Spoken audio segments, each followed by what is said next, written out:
iyadoo la wada og yahay in qutul daruuriga rasmiga ah ee kaneecadu uu ka yimaado qoyaanka iyo caleemaha dhirta gaar ahaan cawska ayaa haddana waxa ay kaneecadu u baahan tahay inay cabto dhiigga dadka maadaama uu dhiigga dadka ku jiro borotiinno ay u baahan tahay kaneecada dhadig si ay u rinto oo u dhasho shayga ugu daran ee arrintaa ka kaalmayn kara kaneecadana waxaa lagu sheegay hormoonnada qaybta ka ah dhididka dadka iyadoo dadka qaarkii kaneecadu ay aad u qaniinto marka la dhinac dhigo dadka intiisa kale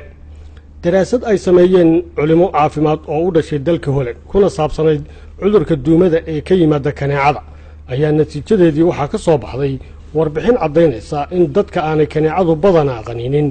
ay maqaarkooda sare ku jirto bakteeriyada qayb ka mid ah oo ay urteeda aanay jeclayn kaneecadu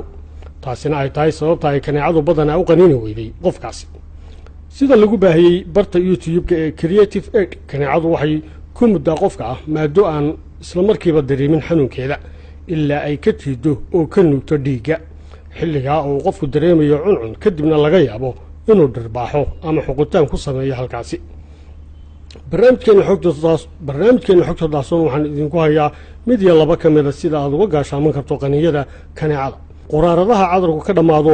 oo ilayska loo dhaweeyaa waxay ka adag yihiin inay kaneecadu ka fogaato agagaarkaasi sidoo kalena saabuunta cadarku ku jiro oo aad ku maydhato xilliga aad seexanayso ayaa ah tallaabo la isku waafaqsan yahay inay kaneecadu kaaga durkayso oo ay kaaga fogaanayso iyadoo kaneecadu ogaanaysa marka ay uriso dhididka qofka kadibna kaa duulayso oo aanay dib kugu soo noqon doonin